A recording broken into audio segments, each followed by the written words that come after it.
watching Steve Wilkos and Jerry Springer and Murray, and they show him this fly ass cane.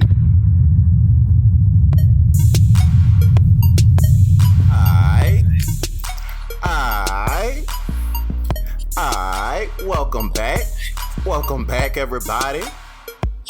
As you already know, you tuned into the best show on earth, the ShiftMakers podcast. Come on, man, you already know. Yeah. I am your host, El the Designer, co-hosting along with me. Shit, y'all. Come on now, man. You got Lah Roc on the ones and twos. Turn me up in the boot, man. Man, turn him up on the ones and twos, you heard me? We got Lah Roc co-hosting with me. And this is episode 17, right to you, of the ShiftMakers podcast. Coming at you live. 17, bro. That's right, man. We up in here. We up in here, you heard me? Coming live, of course, from Color Command Creative Studio out here in Atlanta, Georgia. How you doing, bro? How you doing? I'm good, man. I ain't gonna lie, it feel good to be back, son. I ain't do this in a little minute, so yeah. That's right, brother. The audience missed you. Of course. Yeah, I bet they did. Of course, the show missed you. Yeah, bro. You know, I be hearing people always asking about, man, how Roc doing? What Roc up to now? And I'm like, man, why don't y'all go ask him? Man, come on, man. I've been moving low key, bro. You know, I got to take the underground tunnels and shit. You know, I got to keep a hoodie up mask on because, you know. I'm saying, so wait, what you getting into now, bro? What you saying it like you doing something different? What you getting into now? I got the little, fuck with me at Rockstar Studios. You know, just trying to do something a little different. Switch up the vibe a little bit. Give you some black on luxury. You hear me? That's right. And again, you said Rockstar Studios. How we spelling that? ROCSTAR Studios. If you don't know how to spell studios, then it ain't for you, bro. It ain't for you. Don't even worry about shopping, dog. Don't even worry about it. But that's what's up, dog. That's what's up. Of course, y'all go tune in to my dude at Rockstar Studios. Check out, of course, he just dropped some hats. He just dropped his mask. Of course, he just dropped a button down. Y'all gotta go check that out. Something like all seasons look, bro, with it. Yeah, I'm coming with the winter collection. Probably late November. I might release that John Black Friday. You know, sling the deals out. We in the giving spirit this year. So there we go. Yeah, tune in. There we go. Y'all gotta tap in. Well, I'm glad you're doing all right, bro. I'm glad you're keeping moves. I'm glad you keeping a move in the back pocket. You hear me? How you doing, son? I'm doing pretty good, bro. I'm doing good. You know, I'm keeping things steady. Kind of been moving. Just got married, like I mentioned in the last episode. So, you know, we still been vibing. Congrats again, bro. Big things, man. That's right, bro. That's right. You know, we gotta advance. Bro. Yeah, it's that grown man shit. But I'm glad we back together, dog. I got something very special for us to talk about today. A very special topic for us today. All right.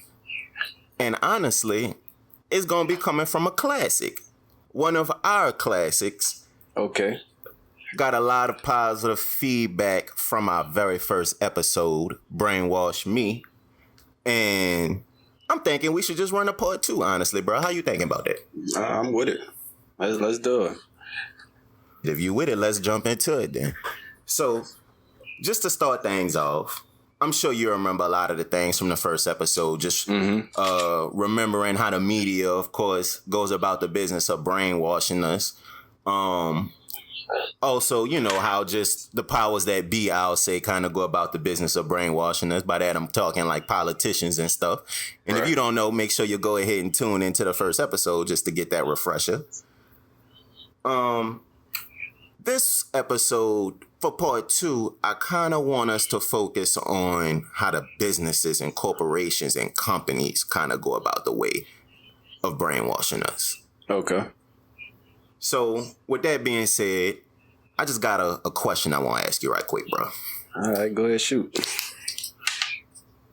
Who controls, and I know you may not know this, but you may, so I want to ask you, who controls 90% of what we read, watch, or listen to?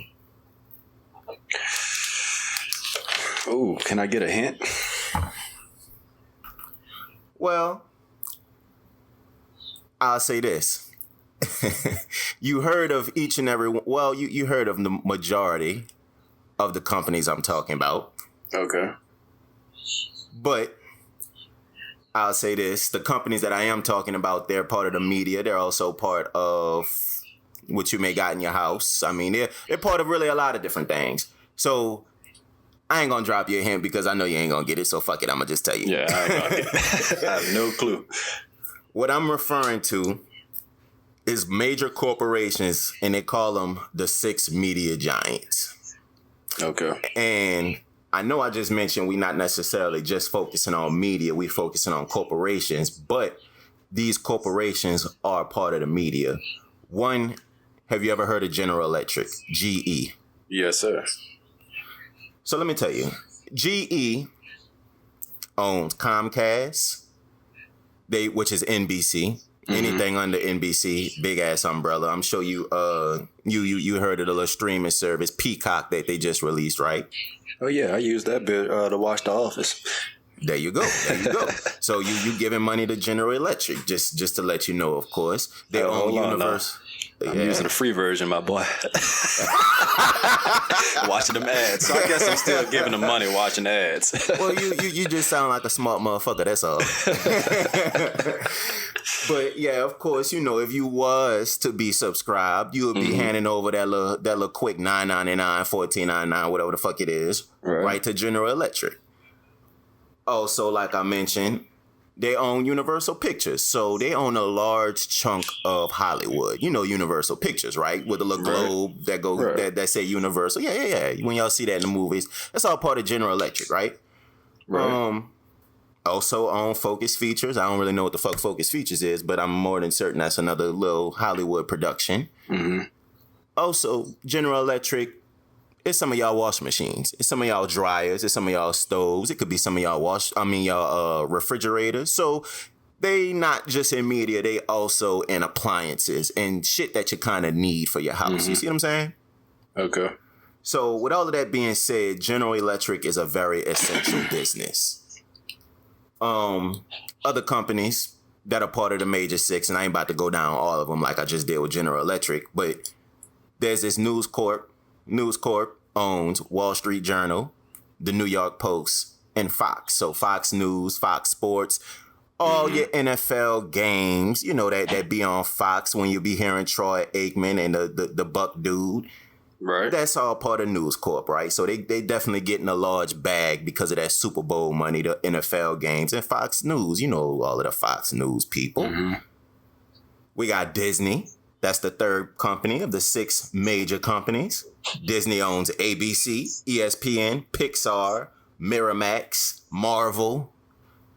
Disney own a lot of shit. I ain't even about to go down the whole thing Disney own. They just own a whole lot of shit. They probably the biggest media corporation at this point. You got Viacom, the fourth company, MTV, Nick Jr., BET, my black people. BET is owned by Viacom. So yeah, CMT, Paramount Pictures, Paramount, probably the largest Hollywood studio probably going right now outside of Universal and Pixar. Mm-hmm. You got Time Warner, the 5th major company, and we almost done with this list. Mm-hmm. Time Warner, I meant to say, owns CNN, HBO, Time, Warner Brothers, Turner Studio, of course. You know Turner. I'm sure you heard of Ernie Johnson and Charles Barkley and Shaq and Kenny right there. Yeah. Well, they all get a little check from Time Warner. So, just giving you the tree, of course. And then the last major company is CBS. CBS owns Showtime, the Smithsonian Channel, NFL.com, Jeopardy, 60 Minutes.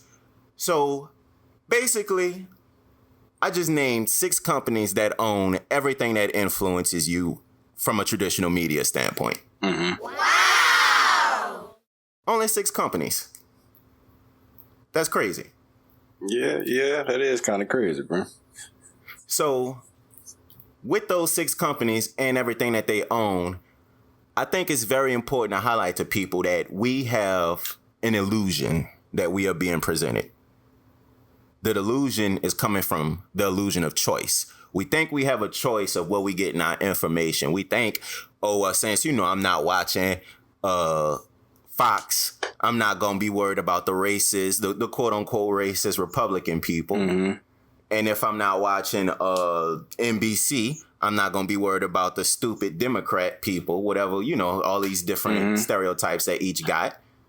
But in all actuality, yeah, right. But in all actuality, all of these companies are owned by just 6 people, and these 6 people collaborate amongst each other all the time. So we don't really have choice. They literally control what we read, watch, and listen to. So with all of that being said, do you feel like these people have a very strong opportunity to brainwash us, not through, of course, just news, but through, like we just mentioned, all of the movie places, all of the movie sources that they own? I mean, by that, Hollywood, of course. I mean, traditional media like articles and stuff. We seen the Wall Street Journal. I mean, we seen, all of these different type of blog things that they own, right? Right. So do you feel like they can completely brainwash us and make us think and agree with whatever they want us to agree with whenever they can? Yeah, I think it's a pretty good chance with it being so concentrated between, a few different companies. And the illusion of choice, that's something new. I've never heard of it. And but it's an interesting dynamic to, think that these companies can, give you the sense that, like you said, that you choosing something different, or you might be going a different path. But all of these, small paths, it's kind of like the Mississippi River. You got all of these runoffs, but at the end of the day, every runoff in the country go right back to the Mississippi River. That's a great analogy. Yeah, that's interesting, bro. Yeah, and you're absolutely right. When it comes to that, it all come to the same pocket. It all come to the same bank. It all come to the same, basically the same path down the river, like you just mentioned with the Mississippi River. Of course, you got different little runoffs, like you mentioned, but at the end of the day, they all gonna flow through the same chain. Right. And by that, I mean the people who, if again, we only looking at 6 media companies, and I need to stop saying media companies, because again, they all not just media, but 6 companies who own basically all of our influence. If you're just looking at those people, they can definitely hold board plans. By that, I mean, they can definitely hold little meetings where they go about the business of agreeing, hey, when it comes to, I'm just trying to give you an example. When it comes to this topic, we're going to talk about it this way. And by that, I'm saying, we're not going to go about the business of losing focus of this topic until everybody in the country is focused on it. And everybody's up in arms about it. And that's basically why when you go on Twitter and you look at the CNN Twitter page, they're basically reporting the exact same thing that the NBC Twitter page is reporting, the exact same thing that the Fox Twitter page is reporting, and the exact same thing that the New York Post Twitter page is reporting, all at the same time. And we all wonder, well, why in the hell is these people reporting all of this shit at the exact same time? Damn, that makes me wonder, did all of this shit just happen at the same time, or did they have a meeting and say, all right, at this time, we're going to go about the business of reporting this and dropping the news on people at this time? You see what I'm saying? Okay. So to play devil's advocate, let me just say, so how much of it can we attribute to planning versus, kind of how the news reporting, the industry is, you want to be the first to get that, groundbreaking article, the breaking news. And of course, other channels are going to want to follow suit to be one of the first to, release that news. So how much of it can we attribute to, planning versus just being in that industry, if that makes sense? Yeah, and I'm gonna clarify it a little bit. You saying being in the industry of grabbing attention, right? So being in the industry of grabbing attention, and I do see exactly where you're coming from with that. I think the difference comes in where, and I'm gonna just give you an example. John Gruden, right? Okay. You saw what happened to John Gruden. I forgot the exact day when the initial email got dropped with him, saying the quote unquote racist stuff about the NFLPA dude's lips. Right. When that happened, everybody literally reported on it at the same exact time. Of course, we see what you're saying with that. But however, when the following emails came out, the exact same thing kind of happened where you got everybody reporting on it all at the exact same time. And it's like, all right, well, if that's the case, that means that you do have some people that know about this shit ahead of time, because you can't have 2, 3, 4, 5, 6 separate different events where you have everybody kind of reporting of something all at the same time without them all kind of knowing some type of inside scoop. At least that's the kind of way I see it. And then two, the way it dropped on a Monday, that's kind of like the traditional day when media be dropping like they big ass news stories so they could run it throughout the rest of the week, Monday, Tuesday, Wednesday, Thursday, Friday. You see what I'm saying? Okay. So when I see events like that happen, that makes me think, okay, this is kind of planned. Like, this is coordinated in a sense. And we seen it a lot with COVID news. We seen it a lot with global warming news. Basically, when there's a certain agenda that needs to be pushed, I'll say, that's when we see this coordinated attack. Or when it's, something that major happens, like a school shooting or, like a big major thing that happens. That's when we see all of these people report the same shit at the same time. However, when it's, I don't know, like when it's a article about. Okay. Fuck, don't worry about it. I lost my point. It's all good, bro. Look, it happened all the time.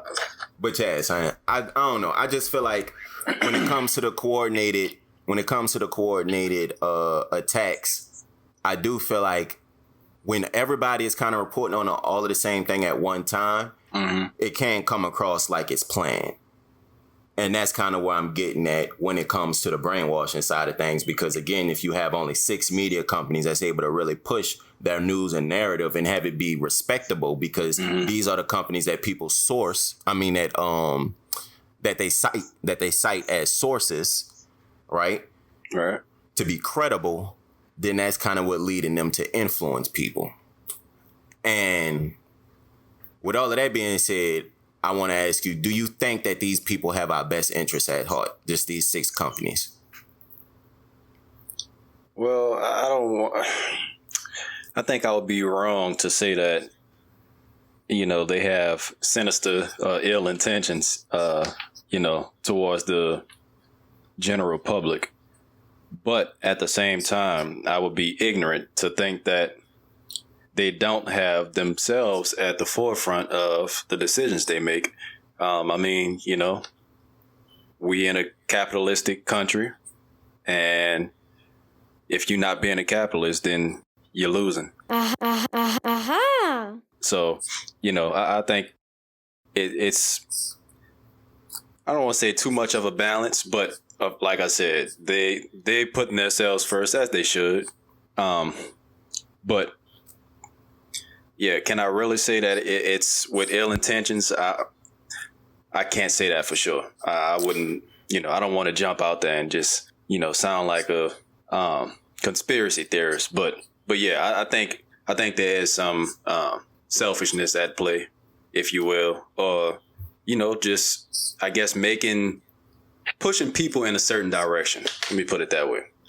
Maybe lean them to a certain direction that might be more beneficial to their business and, what their future plans are. Right. Okay.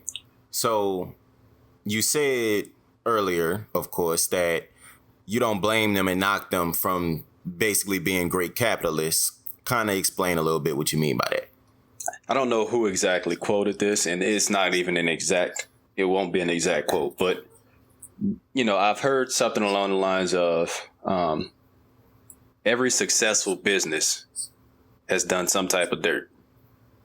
So when you look at these, and I ain't gonna say every successful business, but every big business, a major corporation like we speaking on, every one of them has done some dirt.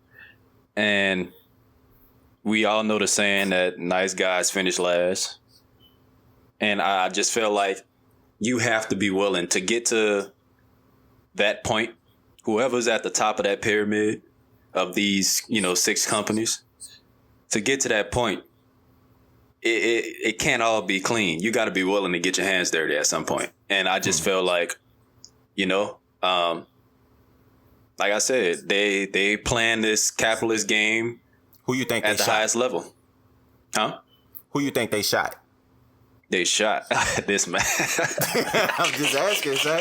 I ain't gonna say they necessarily shot somebody, but taking advantage of loopholes. I see what you're saying. They might, get a scoop on another company. It's all type of a whole bunch of directions. You can go with that because it's such a broad statement. But I think, again, I think I see what you're saying. You saying, they ain't necessarily shoot nobody, but they gave, they reported the story of somebody killing themselves with 2 shots to the back of the head. If that's how you want to put it. Throwing a brick, hide your hand. They might do a little something here and there. Hell, just look at how a lot of these millionaires, and an easy one I can point to is Trump, how, they found that loophole with not paying taxes. And can you really be mad at them? Because if you had all that money and you had to pay all them taxes, you would probably look for the same loophole. You might go call Trump up and say, hey, bro, what's the T? That's true. Let me know how to do it. Let me know how to do it, So, I like I said, I think they just playing the game. What you think Trump gonna say to that when you call him and ask him that? Look, I ain't gonna even embarrass myself trying to do a Trump impression. Niggas try to set you up cold, boy. But nah, son, I'm with you on that. And honestly, I really agree with you that, of course, you probably, they probably did do a little bit some dirt in order to get to the level that they on. And you honestly brought me to something that I wanted to mention to you kind of off the air, but fuck it, I'll mention to you right now. There's this docuseries actually called Crime of the 21st Century. No, Crime of the Century. Okay. The Crime of the Century, some shit like that. And they basically talk about the opioid epidemic. And this has nothing, it do kind of have something to do with our topic. So that's exactly why I'm laying it down. So y'all stay with me.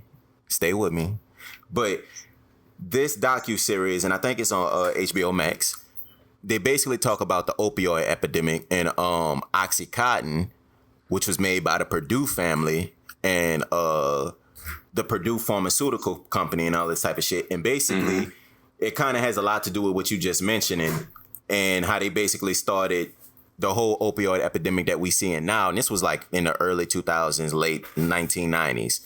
And now, of course, we dealing with fentanyl and all this other dangerous shit that's laced like heroin, that's laced and stuff like that. There's people that's dealing with that as kind of a result from what happened earlier in the late 1990s and early 2000s with Oxycontin and how doctors was kind of getting paid to prescribe these unknown at the time kind of pills to patients and shit as a pain reliever and all that type of stuff. And basically, they was paying off the FDA. They was paying off like all types of companies and shit to keep them from getting sued and stuff.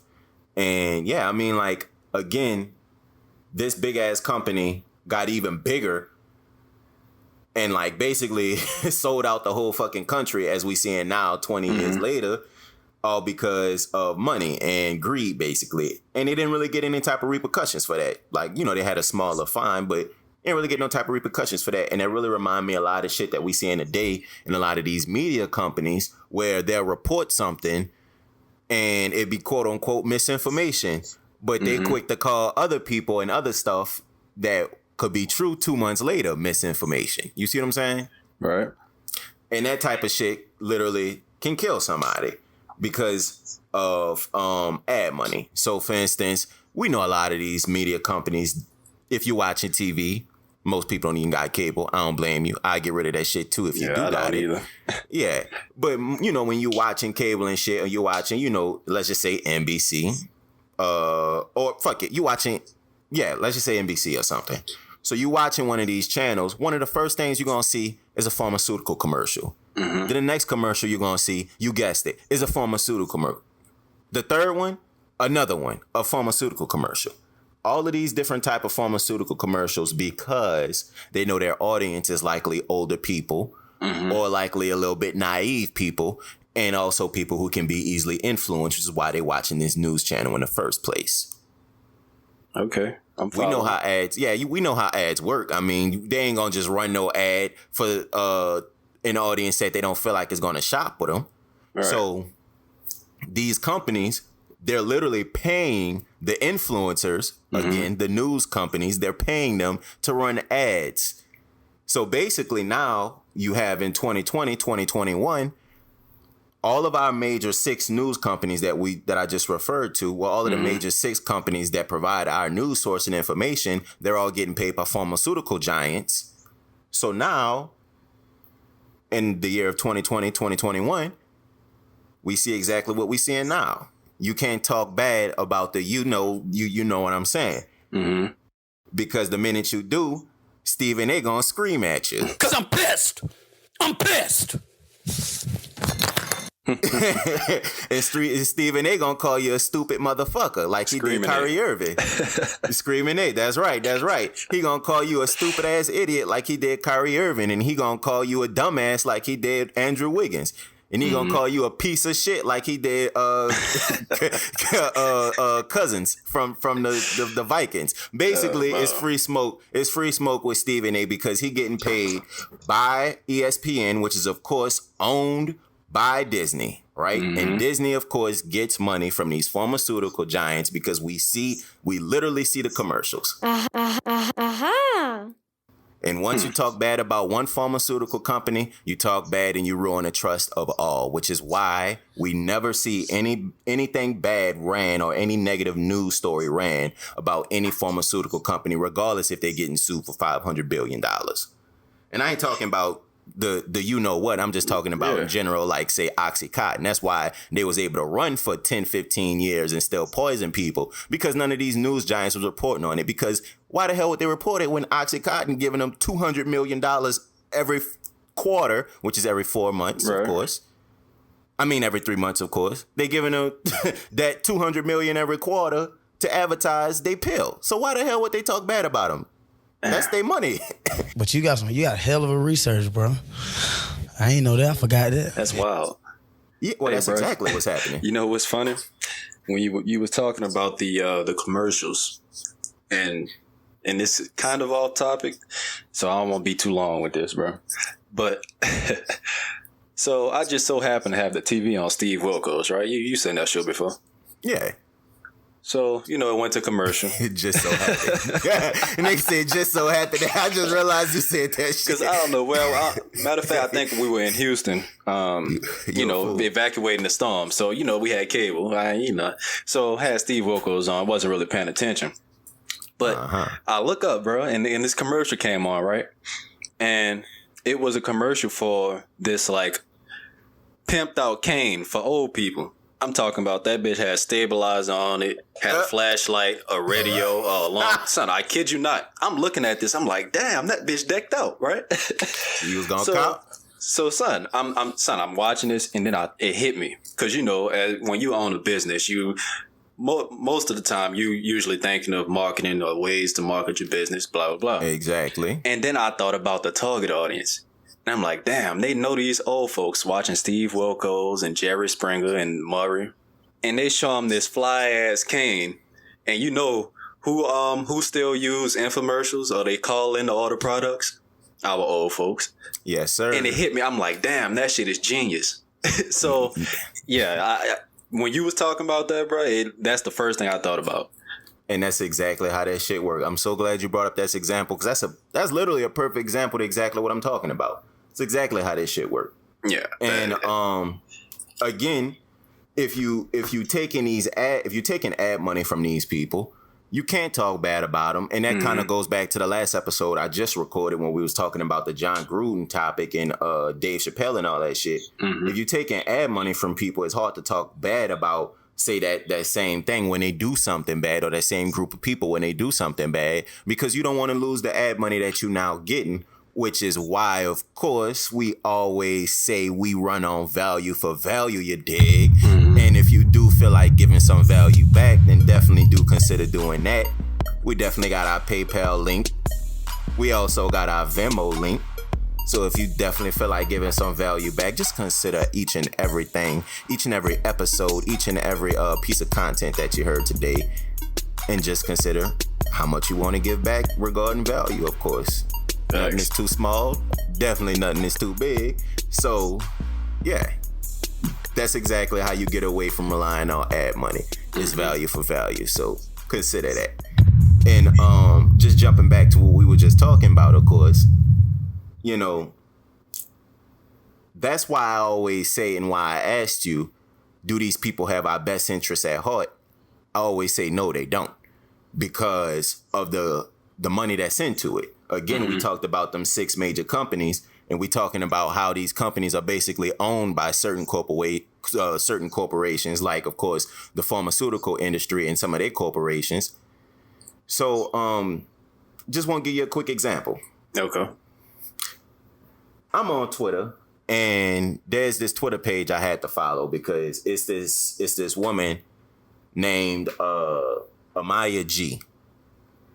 And hold on, I'm trying to pull up her thing. So it's AMIAAHG. And I actually DM'd her because I'm gonna try and have her on the show, because like a lot of her tweets be like, bro, straight telling nothing but truth, son. So she tweeted thinking about how Marlboro noticed the collective conscious. My bad. Thinking about how Marlboro, of course, the cigarette company, noticed the collective conscious started rejecting cigarettes. So what did they do? Modernize it. Gave it to, a generation of kids, Jules and E-Cigs. And of course, nobody noticed. Right? Good Lord. I didn't know they owned that. Boy. Well, I'll tell you this. The reason I know this is because of stocks. You know how involved I am with that. And Marlboro is actually owned by Philip Morris. Philip Morris is owned by a company. And Philip Morris is actually in a lawsuit with a company that I own a lot of shares of, because I think they may lose that lawsuit, and I think this company might blow. I'll talk to you about that later. But basically, like Marlboro is owned by the same people who own Jules and E-Cigs and, basically all of that type of technology that goes into vapes. So, of course, you got news channels when they're going ahead and they actually go about the business of starting to finally starting to report the negative sides of cigarettes. This was maybe about 10, 15 years ago.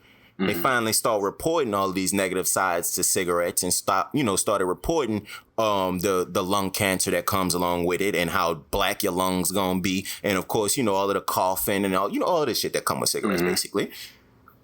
Guess what they report at the end of that story? Well, there's now a new healthy alternative, and I think that it will take off. We are looking at the Juul, and we are also looking at these e-cigarettes. It's new technology that the kids are now calling vaping. That's exactly what the news do. I'm sure you heard the news do something similar to that before, and that's called a native ad. It's called a native ad, just in case you didn't know, audience. Native ads are done by basically shitting on a certain product and bigging up another product in the middle of a news story. Wow! And that, of course, influenced the audience and the listener to go about the business. And this is coming from a marketer and an advertiser. I've been doing this since 16, so you can take my word for this. The news corporations, they actually go about the business of doing this, like I mentioned, by shitting on another product, bigging up another product. And the audience, they take that in because they thinking, oh, well, I can trust these people. They're credible. These are news journalists, basically, right? So why would Stephen A lie to me? about Peloton. I'm sure you heard Stephen A talk a lot about Peloton over the last 2 years. And every time he mentioned it, I think, damn, Stephen A is getting quite the fucking check from Peloton to keep dropping these native ads. And he does that right after saying, oh, I ate too much crunch berries and my suit's starting to get tight. You know the type of shit these niggas do. And that basically puts the audience in the mindset of, oh, shit. Maybe I gained 5 pounds over the last maybe I gained 20 pounds over the last 5 months or 2 months, whatever the fuck it may be. So maybe I may need to look at how much a fucking Peloton costs. And that's exactly what a successful native ad sounds and looks like. Okay. And again, going back to our Marlboro example, that's exactly what these news companies and, well, not necessarily news companies, but these 6 companies do. And it don't just got to be the news. It could be in movies. We see in movies, you can see a 50-year-old white man, right, smoking a cigarette in his garage, and his daughter comes in and say, Dad, why are you smoking that? You know that shit's going to kill you in the next 5 years. And then the wife comes in, why haven't you been using the Jules that I got you? I thought you said you're going to quit. You see what I'm saying? Mm-hmm. So they write native ads even in the scripts. So again, scripts that's coming from Universal Pictures, owned by GE, who also owns NBC, who will literally report that same thing. So that's why I'm telling you, when it comes to the money that's literally being pushed to these companies to push a message, it's insane, but it's there. Right. Damn. So, yeah. That's deep. It's definitely out there, bro.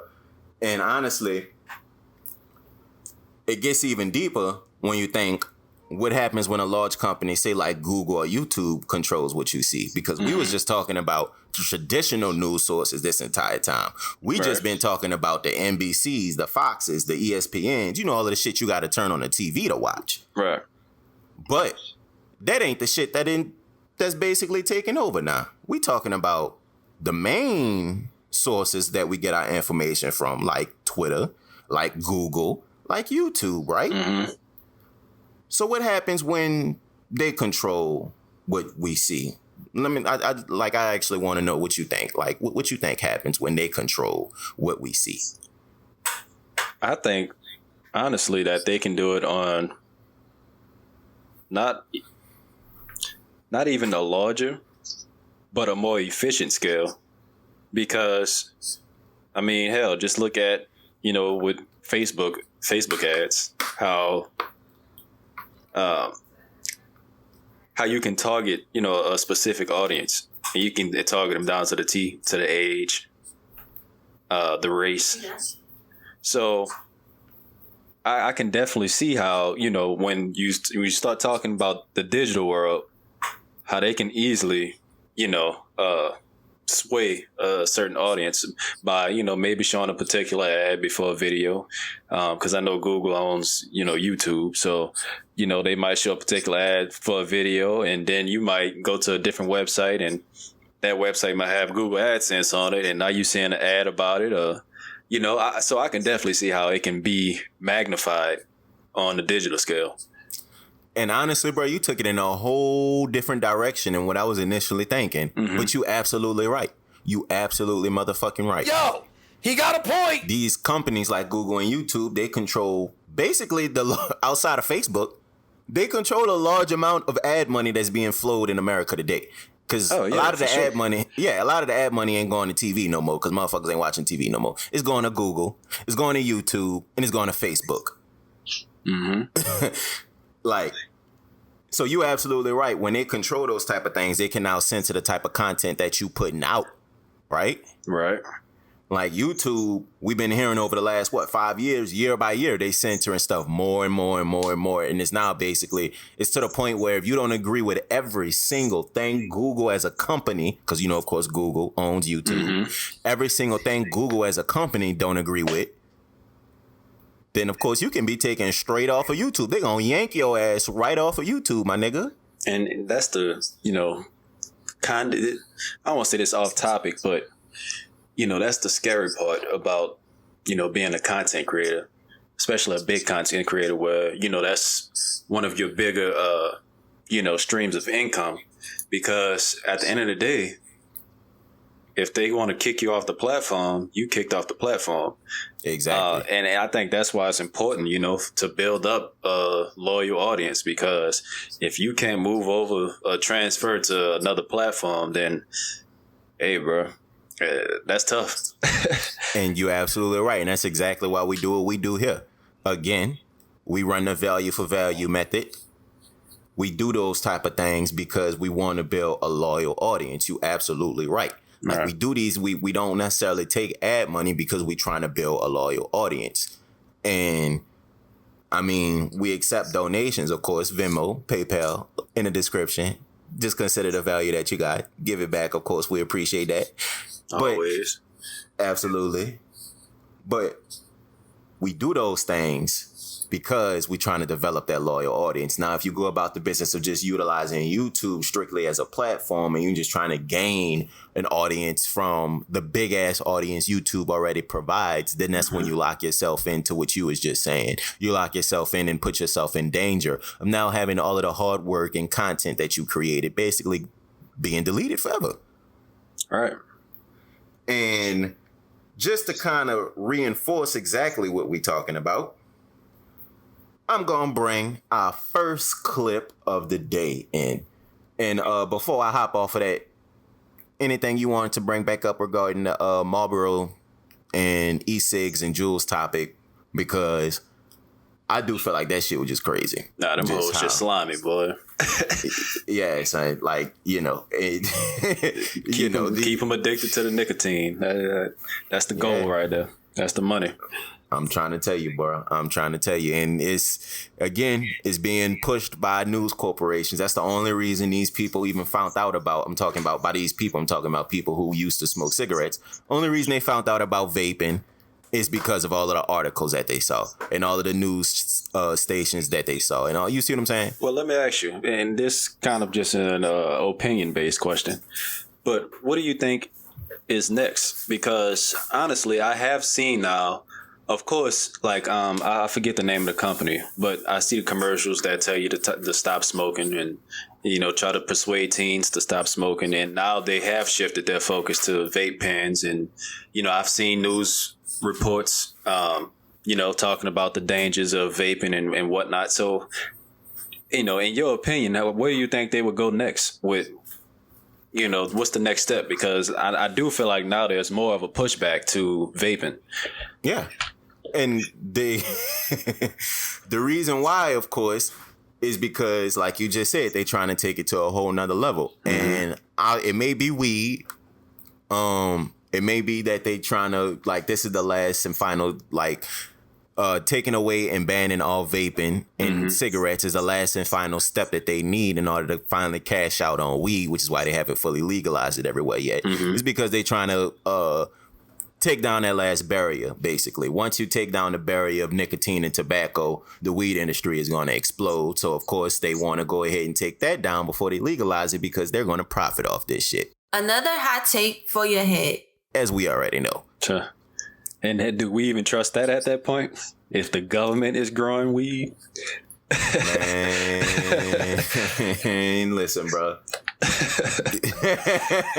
That's something to think about. Yeah, dog. Like it's definitely a crazy and slippery slope. And you're right. It's something to think about because, I mean, we just said, do they really have our best interests at heart? You know? Right. But just gonna jump back, of course, to the Google and YouTube conversation when we saying what happens when a large company like Google and YouTube controls what you see. So I'm gonna play our first clip of the day. It's gonna be coming from a podcast I listen to very often called The No Agenda Show. And it features these two I don't want to say old, but I guess you could say older white men. But they funny as fuck. Like, they actually very entertaining. And they dude named Adam Curry and dude named John C. Dvorak. And they basically are going to tell us what happens when a large company like Google and YouTube controls what you see. And also, how do they control it? Announcement that Google and YouTube are going to demonetize, but that's just the beginning of it, The headline is, will prohibit ads and monetization on climate denial content. So, just pausing it right quick. That's exactly what they do. They'll prohibit, and this is an actual article, news story. Adam Curry, the dude who was just talking, was reading. He was basically saying YouTube, which is again owned by Google, will now demonetize each and every channel. Again, demonetization is the way to control people because now you're fucking with their money and you're also fucking with the content that they can push out.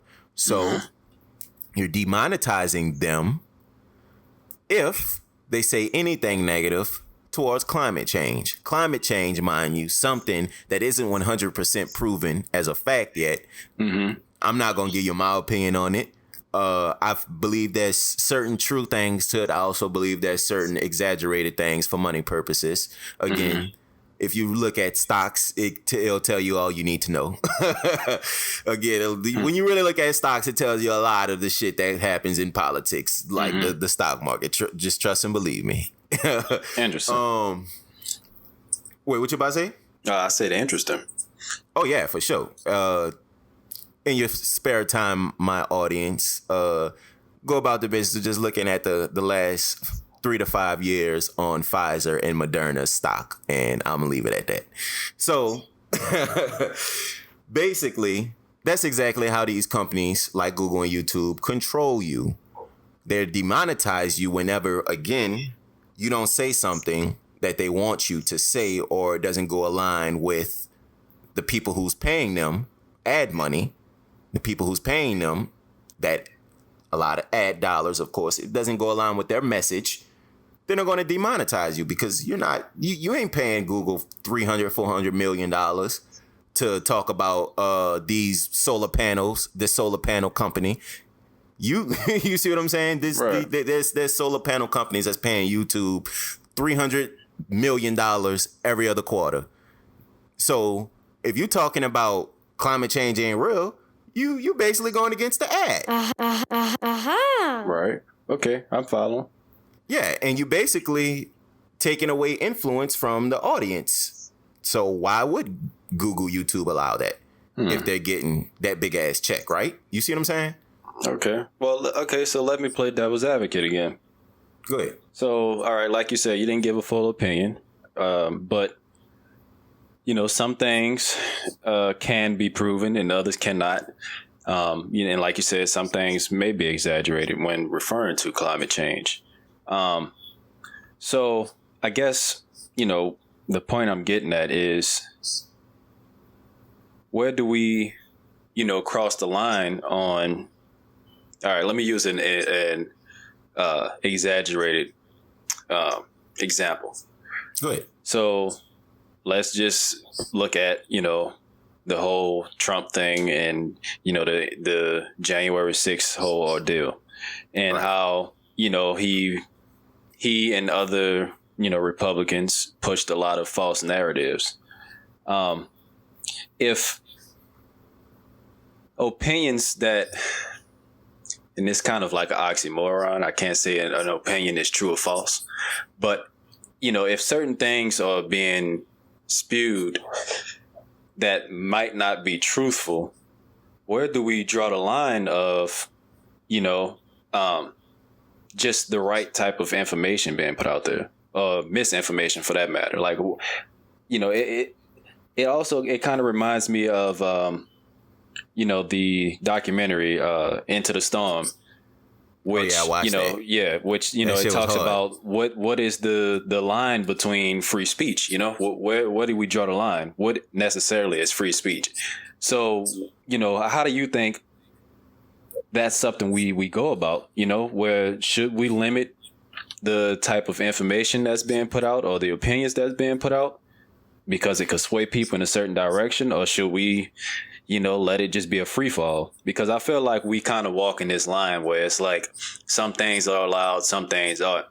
And, I know it's hard to just kind of open the floodgates and let everybody do what they want. But at the same time, we have this pushback because, these corporations are limiting what can and can't be said on their platform. So like, what's your opinion on that? Like, how do you think we go about moving in the right direction when it comes to that? And bro, that is an absolutely excellent question. And I'll say this. When it comes to that, I feel like the main reason we getting so much quote unquote misinformation is because they're trying to muzzle people. When you try and muzzle someone, that's when you have now an audience of people who everybody ain't going to agree with one point of view. So you now have an audience of people who feel like the information that they were currently getting is being muzzled for a reason. Do you see what I'm saying? Okay. And that makes them believe in that misinformation even more. And that's exactly what you saw with the Q into the storm shit. Right. That's exactly what that whole thing was about. They was thinking and I ain't gonna go in too deep on this Q into the storm shit, but that was actually a really good recommendation by you, by the way. But when you saw those people who own that website, they were starting to muzzle certain things and they were starting to take down, certain things. Mm-hmm. And that made people think, oh shit, this gotta be real. Why would they do that?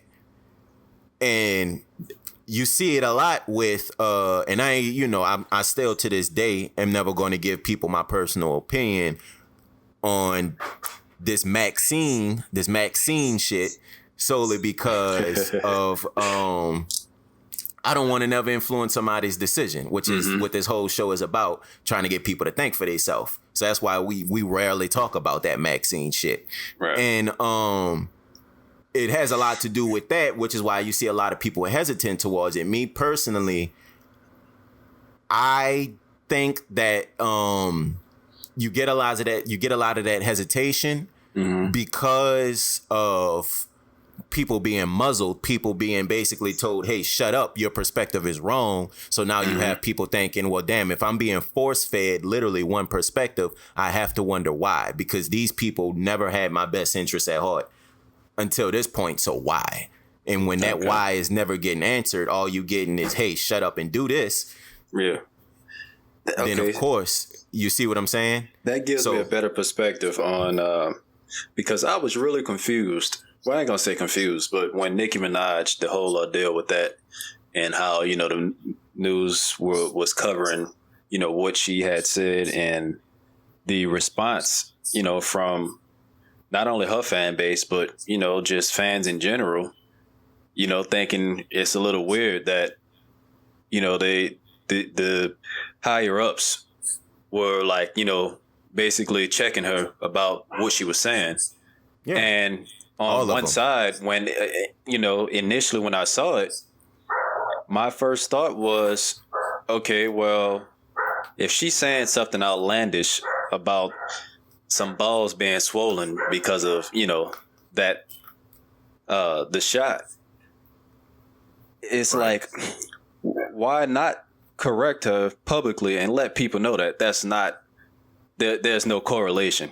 Because now at some point, again, there's a fine line that we walk in, and it's like, do we let people, especially someone of her stature, put out some pretty outlandish statement that, it could very well be an anomaly if there was a correlation. But two, I think the fact that it was a friend of her cousin, it to me, it just seemed like, all right, now these people reaching, because no, you too big of a influence to come out and say something like that and not expect to be corrected by people who we deem professionals. So I didn't get the whole backlash from the fans and, saying, oh, look how they trying to shut her up and look why they trying to press her so hard. And I thought the answer was pretty clear. She's a mega celebrity, she's one of those bigger celebrities. So I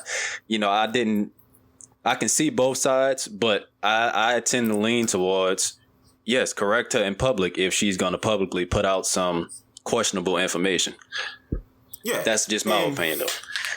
Oh, no, yeah, and ain't nothing wrong with that opinion. That's actually opinions that we welcome, which is exactly why we do this show, because that's exactly how we're going to get out of this quote-unquote pandemic. It's about people talking through opinions instead of just everybody shutting the fuck up. Right. So, quite honestly, with my opinion on that, I have sort of kind of similar view of it, but my disagreement comes where you have to tell her shut up because this is the only way. And the reason I'm saying that is because if someone's telling you their personal perspective of something, regardless of how big they are, if someone's telling you their personal perspective of something, you can't necessarily shut them up, especially, and that's honestly, especially if they big, because if they big, that means that you're going to have a large group of people willing to believe anything that they say. So if you're trying to, and this is why I'm now going to look at the quote unquote professional and scientists that you were referring to. If you're trying to influence a large group of people to take the vaccine, then why in the hell are you so caught up in getting someone to shut the fuck up? Because if you get them to shut up, and if their audience sees that you're trying to muzzle them, then they're going to wonder, well, why in the world are they trying to shut everybody up, including the big people? Well, and they're going to wonder, and that's where you have mistrust come in at, instead of having just full conversation. And my thing is, when you not you in particular, I'm just talking about people like, say, news reporters, like that black lady who got on Nicki Minaj a lot about the shit, and it was going back and forth. When you do that type of stuff, it clearly shows people you're trying to shame instead of trying to talk. And when you're trying to shame instead of trying to talk, that's literally one of the easiest ways to brainwash. And this is really why I'm glad you took it here, because now I can kind of further explain how these people do this shit. They do it by shaming. They do it by persuasion. Like one of the easiest ways to persuade is peer pressure, right? They do it by peer pressure. They do it by shaming. They do a lot of different methods to by muzzling, of course. By muzzling, I mean just basically saying, hey, shut up or else. So a lot of these different type of ways you go about the business of influence. And I'm not even, this is me looking and talking past the vaccine and that. I'm just literally just talking about influence in general. This is how these people do that shit. Like, this is exactly how they stop people smoking fucking cigarettes, is because they shamed them by putting black lungs on the screen. You saw commercials where you hear sad music. Mama, and it's a black and white commercial, and it's a young girl talking about how her dad died and how she misses her dad because of he constantly smoked cigarettes. He smoked a carton of cigarettes every single day. And these type of commercials, they do those things, of course, to influence, right? Now, of course, I'm not disagreeing with that influence. I do agree cigarettes are bad, but I'm just showing you the shaming process. Shaming is one of the easiest ways to influence a large amount of people, especially and you saw it with Stephen A. Smith, with Kyrie Irving consistently. I don't know if you still watch First Take, but there's a reason. Honestly, I can't even lie to you, bro. I'm a avid watcher of Undisputed. Me too. No, I'm with you. Like, I stopped watching it too. Like, I've been watching, listening to Undisputed and shit. But really, they do the same shit. Like, Shannon Sharp, he do the exact same thing with Kyrie Irving. He'll basically call him an idiot and a dummy for not doing you know what. And basically, that's part of public shaming. When you publicly shame someone, and people did it a lot with Kanye. They did it a lot with Kanye. When you publicly shame someone, you get them in line. You get them in line because now you have their family being called stupid. You now have Kim Kardashian being called stupid because of Kanye's antics. So you see the public shaming part of things. You also have their daughter being teased at school. You now have all these different type of things, and you get them in line by publicly shaming them, calling them stupid, calling each and everything that they say ridiculous. You know how this shit go, basically. So, let me ask you, if you don't mind, what is your opinion on the Kyrie Irving decision? I don't want to get too far off topic. I'm just curious. Personally, I feel like Kyrie Irving is doing exactly what he should do regarding how he feel. I personally don't know if I would have done it exactly that way, because that is a nice little check he giving up. But if he do feel like he's doing the right thing, not necessarily by being a advocate for not taking the right, But he feel like he's doing the right thing from what I'm picking up by going against the forced mentality. Right. Now, if he's doing it for that reason, I ain't gonna lie, we should applaud Kyrie Irving because that forced thing, again, that's kind of exactly what we talking about. We forcing, that's exactly what we was talking about with Google and YouTube. You forcing people to believe a certain thing and do a certain thing. Right. That force shit, it needs to stop. But it's only getting bigger though. But the force, when you force people to think like a certain way and do certain things, that's when you, of course, you get this counter misinformation going through, because now people just ain't gonna believe you whatsoever, and they gonna believe anything basically. If I'm not mistaken, he did address it in the video, and he did say that, you know, he wasn't anti-shot but anti-mandate. Exactly. Right. Okay. And I completely agree with him on that. Like, I think that you know, that is what a lot of people should be against, because, and my whole thing is, I just don't feel that once you, I feel like this, once you go about the business of forcing a group of people to do one thing, and I think that's really what this whole quote unquote pandemic is about. I'm gonna just leave it at this. Once you force people to do one thing, you can force them to do anything. So it's small right now with something that we already used to, vaccines. We used to vaccines because we've been taking them our whole life. So it's small right now. But then what can it turn into? You get people comfortable with doing one thing, you'll get them comfortable doing the second thing. And we see it all of the time. We literally see it all of the time. So that's, you know, that's kind of where I'm at, where it's like, you shouldn't be forced to do anything. And I feel like Kyrie Irving is, he should be applauded for that shit for sure. All right, I feel you. What you think? Oh, I mean, I think, so one, I'm glad that he clarified what, you know, he was doing, or the reason why he was doing what he's doing.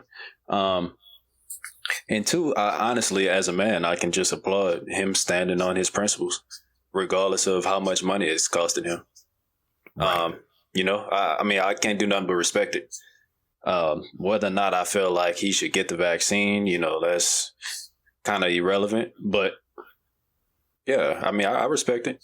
I can't be mad at it. I would be lying if I initially said, you know, because of course, you know, when you look at certain things that divides a lot of people, the first thing I try to do is put myself in their shoes.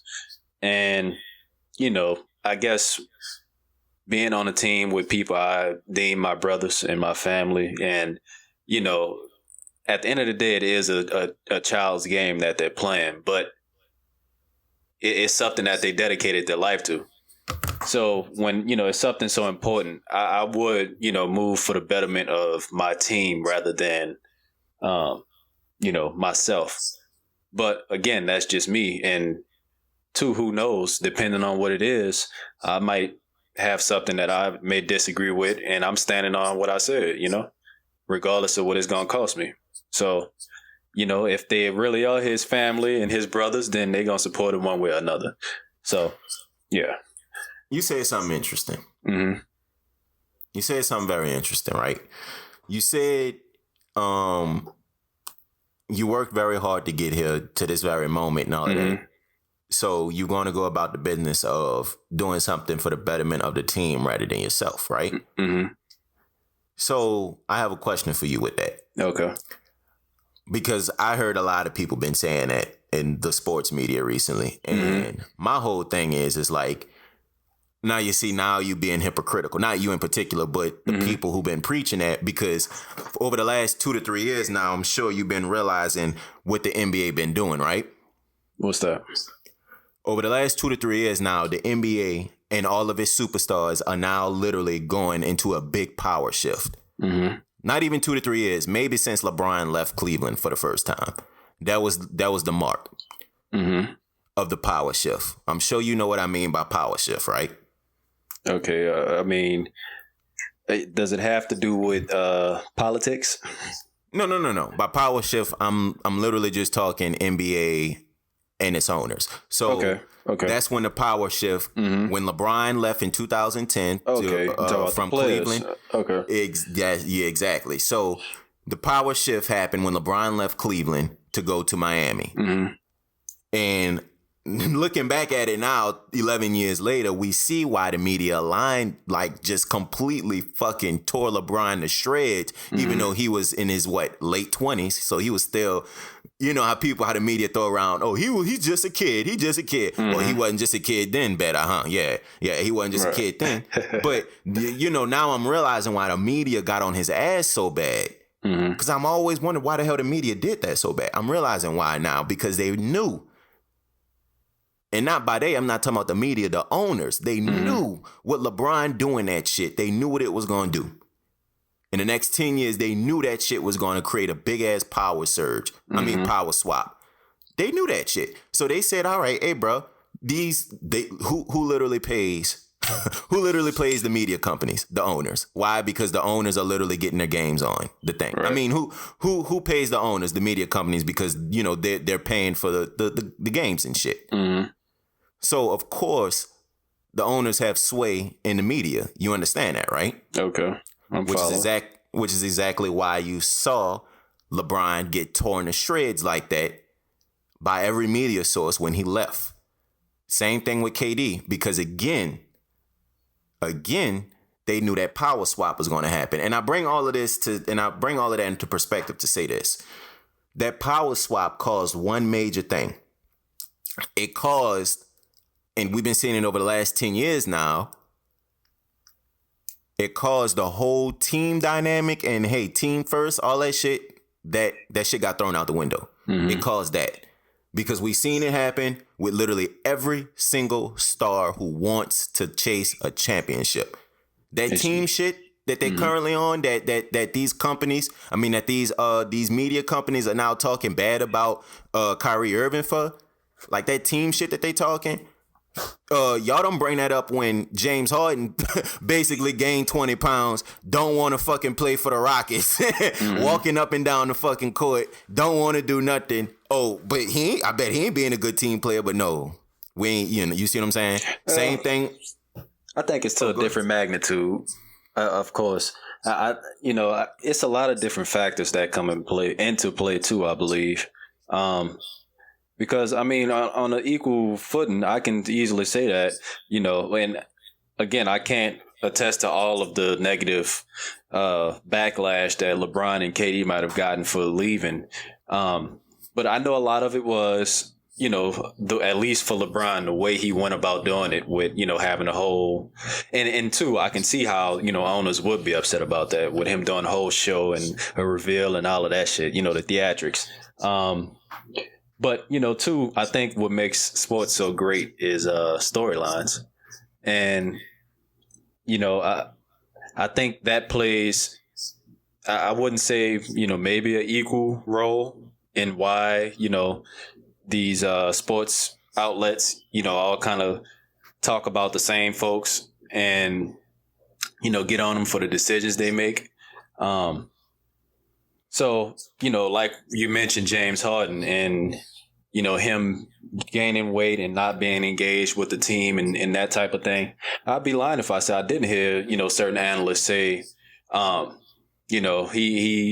he's ruining, the team chemistry. He's not going about this the right way. And instead of being disengaged or whatnot, kind of similar to what's going on with Ben Simmons right now. And, how he shows up to practice and, what's the point? Why create a distraction when you can just not show up, Yeah, so I do feel like it depends on, the player, exactly what's going on. And another thing too, I can throw in there is, to your point, now that we are so far into the player empowerment era, maybe, the shock value of these players starting to do these things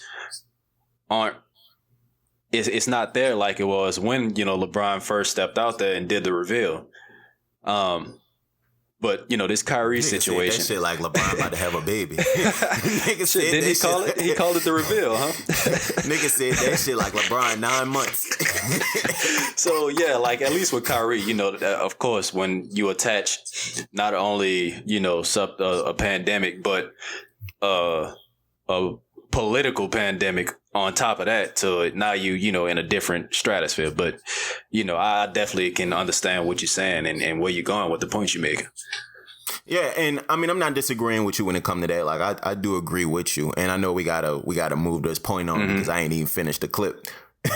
But nah, you good. This actually, like, we've been going down a nice little rabbit hole. But I'm gonna wrap it up like this. Basically, I feel when it comes to the Kyrie Irving situation and the quote unquote player empowerment situation that we were just talking about, if the player is going to be empowered to make their own decisions to move to another team in another city, then I feel like they should have the empowerment to take what they want in their bodies. Mm-hmm. And not only are they just, and we got to put this into proper perspective, not only are they just moving to another city, like, fam, AD didn't just move to LA. Nah, AD literally took our whole playoff chances for the next 2 to 3 years after he moved to LA with him.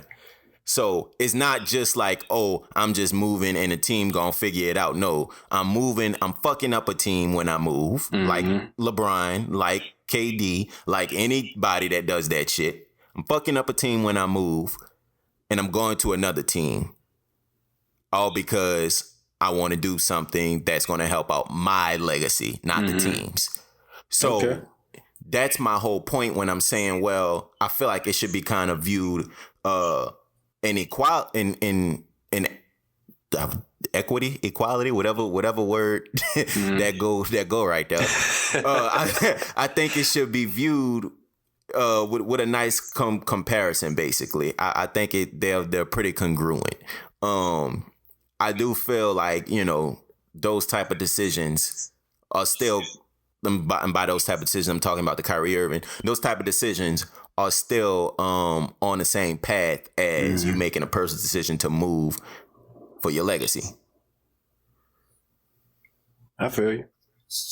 But honestly, it does kind of go and correlate back to, of course, what we were discussing earlier on with these major corporations like YouTube and Google, and of course how they kind of influence us and control our decisions just on a personal level. Now we ain't talking about the NBA, but on a much lower scale, just as, I guess you would say, regular civilians, us, these companies like Google and YouTube, they definitely do control a lot of what we're seeing and also a lot of what we can talk about, which is the reason why I've been saying Maxine this whole time. Right. So I'm going to go ahead and play back the clip from the No Agenda podcast that I was just talking about, just so you could get the whole thing. Mm-hmm.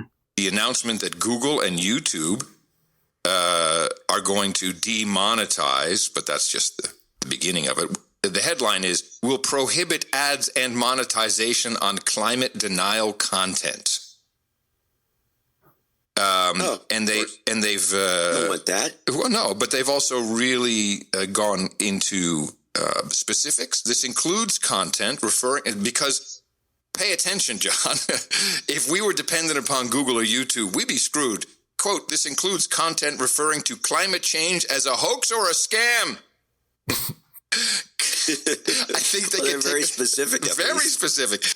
So, and that's what he was just mentioning. Mm-hmm. And this, again, this specific example was talking about climate change and stuff, but it can literally go into anything that, of course, people are paying Google for with their advertising money. Of course, a lot of advertising money nowadays is coming from the climate change industry, which is like I was mentioning, solar panels, you know, all of those different type of renewable energy type of sources. And, you know, all of, you know what I'm saying?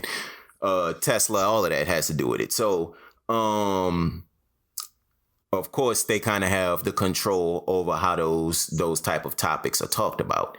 And Adam Curry was just mentioning they very specific, talking about, oh, well, you can't talk about this and that when it comes to climate change, solely because, of course, again, Google knows their audience. Mm-hmm. So they know what will not influence them to believe this or that. So that's exactly why they pinpointed those type of things. They didn't just pinpoint it because of misinformation. No, they pinpointed it because they know exactly what they will believe or won't believe. Mm-hmm. And that's kind of where it's like, if that's the case, do you consider that brainwashing with that much control? Yeah, I would say it's a form of it for sure. And again, you know, the term brainwash, it has a shock value of its own. But, you know, anytime you're nudged in a certain direction, you know, to make a decision on something, you know, you can call it a form of that.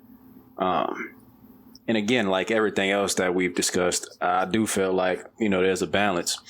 You know, a lot of successful businesses, their business models are built on the betterment of or helping other people. So like, you know, when you refer to ads that might, you know, talk about climate change or like you said, for example, solar panels, it's like, okay, well, again, if we bring it back to being in a capitalist society, and solar panels, you know, help with preserving, what would be the name? Non-renewable resources. Then it's kind of a win-win because, you know, they can make money and they're in a way helping the world. So it's like, you know, can we fault them for, you know, pushing this message? Well, and that's kind of why I said it starts with this. Mm-hmm. It starts with this. So just like we was mentioning with the vaccine, of course, it starts with something that people deem as essential and people deem as life or death. Mm-hmm. But once you get them to basically accept that level of censorship, then they can take it any way they want, depending on, of course, the type of ad money they come with. Gotcha. So, of course, I agree with you when it comes to, you know, the climate change side of things. Mm-hmm. Definitely should probably be talked about a little bit more, even though, again, like I mentioned earlier, some of it is exaggerated. Like when I hear current hurricanes in Louisiana, it's worse than it's ever been before. And I'm like, fam, before last year, I had 80-year-old grandparents that I would talk to consistently. Oh, Betsy. And they told me about Betsy. Fam, they told me literally about almost 10 storms. Yep. And they lived through, they was here through, they was in New Orleans for Katrina, saw it, lived it, aftermath, all, just like I was. Mm-hmm. And they told me how they felt about that compared to all the other storms. And then now we got, you know, of course, storms in the later years in the, you know, 2020s. Mm-hmm. But people don't necessarily remember those type of things. So now you have an audience of people who thinking, oh, this is the worst it's ever been. When in all actuality, like, fam, it's been bad before. Mm-hmm. And there's a reason why people don't say global warming, because of basically what you saw last year in Texas. Right. I was just talking to my girl about that. You know, we of course, after, you know, Ida, naturally, we watched a couple of videos just about hurricanes and stuff. And, you know, I was telling her how, aside from the superstorm, I believe it was Sally, the one that hit the East Coast, where like 2 hurricanes combined and, you know, kind of slammed the East Coast, hit New York and, you know, all of those states over there. Oh, yeah. I think that was like 2012 maybe. But I was just talking about how, you know, I can't necessarily look at these storms today and, you know, attribute it to global warming simply because, like, I think with certain weather, you know, phenomenons, I don't even want to say phenomenons, but just like you said, hurricanes, for example. We've had these type of hurricanes throughout history. If you look back at it, it's nothing new. And again, I think climate change is a better term because, you know, you can look at the coast of, just look at the Gulf Coast and it's deteriorating. Of course, it's faster in Louisiana because, you know, that was man-made marshlands. But, all of that plays a factor. Now that our marshlands are deteriorating, now we getting direct impacts from these hurricanes instead of having, somewhat of a shield, so to say. Just being below sea level and, our geography, I mean, we bound to get flooded out. So like these certain things are going to continue to get worse because, literally the ground we walking on is sinking and vanishing with each storm that comes. So right. It's not necessarily, you can't necessarily say, well, that's because of global warming. Cause like you just said, we've had these, crazy storms, super strong storms come through for years now, centuries. So and on a global warming tip, we had a record freeze in Texas last year, one of the hottest places in the country. We had a record freeze. Explain that, and that's what a global warming tip comes in. But I do agree with you when it comes to the climate. And this ain't no climate change podcast and all that shit, because of course, like I mentioned, there's things that we agree on, and there's things where I feel like they are exaggerated. When it comes to the Louisiana coast side of things, that been deteriorating for years on years on years now. Like that's, again, this is something that my grandparents will talk to me about, how they said it looks completely different than when it looked like when they was kids. And the thing is, that was way before the advent of all of this reliance on non-renewable energy. I'm talking about in the 30s, 40s, and 50s. Yeah. Like, fam, half the stuff that we rely on for energy wasn't even created back then. Cars was barely around back then. So what I'm saying is, well, I won't say barely around, but cars was nowhere near as popular as they are now. So the carbon, all of this footprint. Carbon shit. Yeah, there wasn't a carbon footprint, but Louisiana was still deteriorating. You see what I'm saying? But people would, now that there is a quote unquote carbon footprint, people will now take that and say, oh, that's the reason why Louisiana is deteriorating, when in all actuality, no, we just built on marshland. and if you built, and people who engineered this when they originally did should have known this, but they didn't, of course, because of science and, just different things just wasn't thought of back then, like physics, of course. But if you built on, now that we know now, if you built on marshland, this shit is going to sink. I mean, it's damn near quicksand. Hey, bro. Look, let me tell you, man. I gotta send you the link when we finish. But yeah, it was a YouTube video I watched, and I think the title was something along the lines of why the location of New Orleans is trash, or it sucks, some shit like that.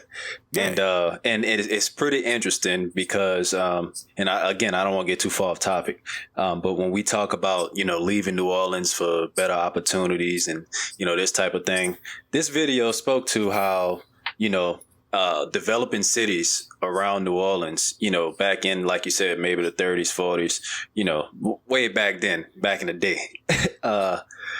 These developing cities were rapidly growing, and because they needed the river, right? And so this left New Orleans. We had cities growing in North Louisiana and whatnot. So this left New Orleans with the decision on to either one, relocate, because a bunch of people were leaving. The population was decreasing anyway. Believe it or not, New Orleans had I think our highest population was like 200,000 or something. I mean, the city was booming at one point. And then these other cities started to develop and people left for better opportunities. And we were forced to try to, grow our city. So what they decided to do is start building further south, which is why I said, they came with the man-made marshlands. They started building on, below sea level, ground. And of course, it's all catching up with us, and it makes you wonder where will New Orleans be in, the next 20 to 50 years. It's crazy to think about, bro. I tell you, that bitch gonna be waving to Haiti. Hey, bro. that bitch gonna be knocking on Dominican Republic, though. You hear me? Hey, bro, it's not far off to believe that either we're gonna have to relocate the city of New Orleans. We're gonna have to pick that bitch up and move it, like Patrick said. You think the SpongeBob? It's gonna be in the history books, huh? And I think that is just crazy to think about. Being born here and growing up here, and especially of course, I've lived in other states, but it's just crazy to think about that. You know, some time from now, we gonna probably look back in the books and say what used to be there, and it's just gonna be nothing but water. And it might be the next Atlantis, bro. Shit, this nigga gonna be like Detroit. Nigga gonna be like Detroit. Gonna be like Cleveland. But yeah, so like, it's, you know, is a reason why, and I always ask myself this, and we gonna kind of wrap it up a little bit soon with this. I always ask myself why, when it came to New Orleans, these big corporations and big businesses didn't fuck with New Orleans. And a lot of people thought it had to do with the crime and it had to do with the demographics of it being majority black. But it wasn't until I moved to a place like Atlanta and I realized, well, that definitely isn't the case. The reason why these corporations and these big businesses doesn't fuck with New Orleans, and why New Orleans doesn't necessarily have an outlet of corporate opportunity. By corporate opportunity, I mean opportunity where you actually get a decent salary and you get, you know, a nice path for career growth. The reason why these corporations don't rock with New Orleans like that is because they see the future. And they see exactly what you just said. So why would they make that their headquarters? They also see high tax rate and high insurance rates in New Orleans, which is a whole nother conversation. Again, has to do with brainwashing people. But, you know, when it comes to New Orleans, they see that this wouldn't even be a smart investment for me to move my corporation down here because it's a sinking area. It's been sinking for years. Like even before Katrina, I lived in the East New Orleans, almost 16 years of my life, 16, 17 years of my life. Even before Katrina, businesses was leaving the East. The reason is because they saw it was a steadily sinking area. And if you see that, why would you put money into that area knowing that the insurance rate's going to be high, knowing that everything that you built could be gone soon? So that goes to show you, by them also not returning, but by them leaving before natural disasters, that goes to show you what the experts, quote unquote, think of the future, which is why I always tell people, get the fuck out. If you see the experts getting out, if you see the experts getting out, then that goes to show you a lot of what they think is to come. Right. Another little tidbit, because you know, I love my city, man. You know, it said that when settlers came here, and you know, to Louisiana, the Indians told them that not to settle here because they said it flooded often, and it was like a bowl. They couldn't grow their crops. They were warned, and of course we still did it because, you know, they wanted to control the Mississippi River. You know, after all, that was the transportation right there. So you control the mouth of the Mississippi, you control all the land. So, you know, the signs were there. And you also control the economy because that was literally how people was transporting and trading goods back and forth. New all Orleans the way was throughout one of the the entire richest country. cities. Richest cities in the country, bro. And it's crazy to, you know, like I said, I love the history and I love New Orleans, but you know, some things never change, bro. That's for another episode though. Oh, and I actually got that written down as a topic. I wrote that down a minute ago, the gentrification and the history of New Orleans. So we're going to have to hop back into that another day. For sure. But I do want to ask you this one final question. Now that we didn't talked about, of course, the history of New Orleans and just how we feel like we've been brainwashed into making certain decisions while living there.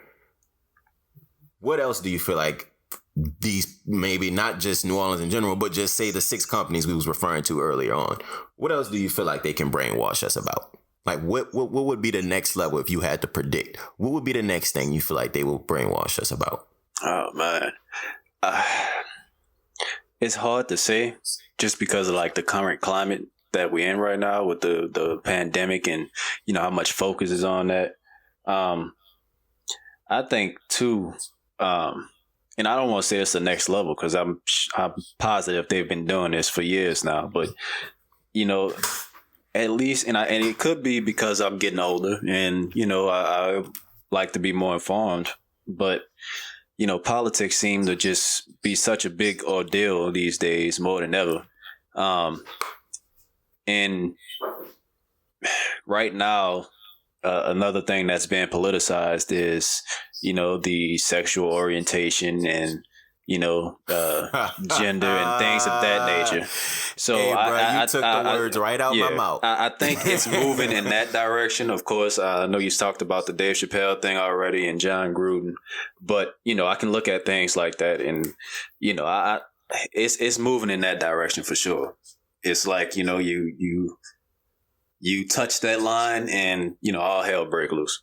So and that's exactly why I bop with you, bro, because you literally you read exactly why I was going with this. Yeah. It's clear as day. Just for everybody who don't know, what's the next thing they're gonna take it to?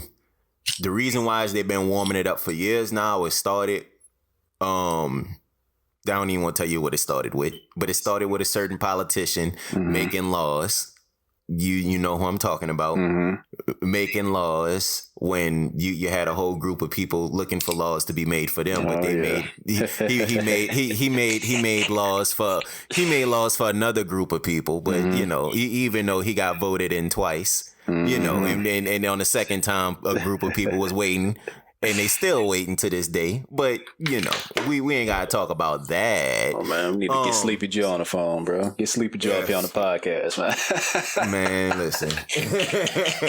But, yeah, bro, when it comes to exactly what you speaking on, I feel like that's exactly going to be the next step. The next step is going to be not influencing us and brainwashing us, but I truly, truly, truly do it. And this could be a little bit conspiratorial.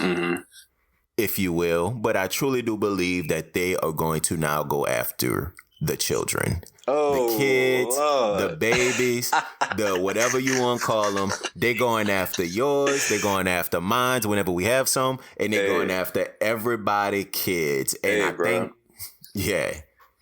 Hey, bro, they gonna think you boosting. Listen. And I'm by they, I'm not meaning the community. I'm not meaning the LGBTQ. That's what we're referring to, of course. I'm not meaning that community. I'm literally meaning the powers that be. The people, these six companies, these six companies that we was referring to, that's who I'm talking about. I'm saying that they are going to go after the kids, and we already see it. We see it. We saw it with the John Gruden thing. I mean, we literally saw somebody say something what was deemed as racist. He still got the coach of NFL game, and people was just talking about how bad it was. And the next day, when he said something, quote unquote, homophobic, he threw. He can't coach He can't coach for anybody on any level ever again. We seen it. Like if that ain't brainwashing to show you, hey, one thing is more serious than the other, I don't know what it is. I don't know what it is. Bro, and I think it is important that, the conversation, is had between the two sides. And this kind of me referring to the whole Dave Chappelle thing and whatnot, because a lot of things, the whole phobia term I think it's thrown around pretty loosely. Exactly. And there has to be some type of dialogue because central understanding, because it can't keep going in this direction, bro. And I'm gonna say this: phobia has a lot to do with shaming. Remember when I was telling you that shaming is how they influence? When you throw the word homophobic, you're trying to shame someone because now you're basically saying that they're scared of something. When you throw around the word anti, you know what? You're basically saying you don't believe in this, even though you took it so many times throughout your entire life. You know what I'm saying? So that's how they do these things. They come up with terms and they consistently use it to now get the public using it, and now it's part of common vocabulary, and now it's part of the shame process. Process, which turns into the censor process. That anti one, I never thought about it like that. That's a great example. Never thought about it like that. That anti-max term, that's exactly where it came from.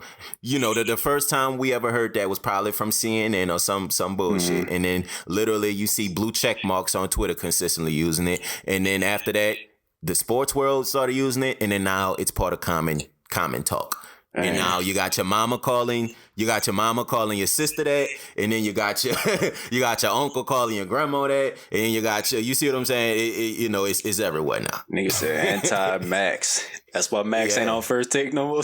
That's true. Hey, bro, that's why he had to get the fuck out, dog. That anti-Max, dog. Damn, I'm lame, dog. Stupid ass. Goofy ass nigga, man. I couldn't hold that one back, dog. That was low-hanging fruit right there. But yeah, bro, and that's exactly where we're going to wrap things up at, dog. Cool. Like, all of this is part of the brainwashing process, and all of this is exactly why we should, of course, look at who we support, but we should also look at who we listen to.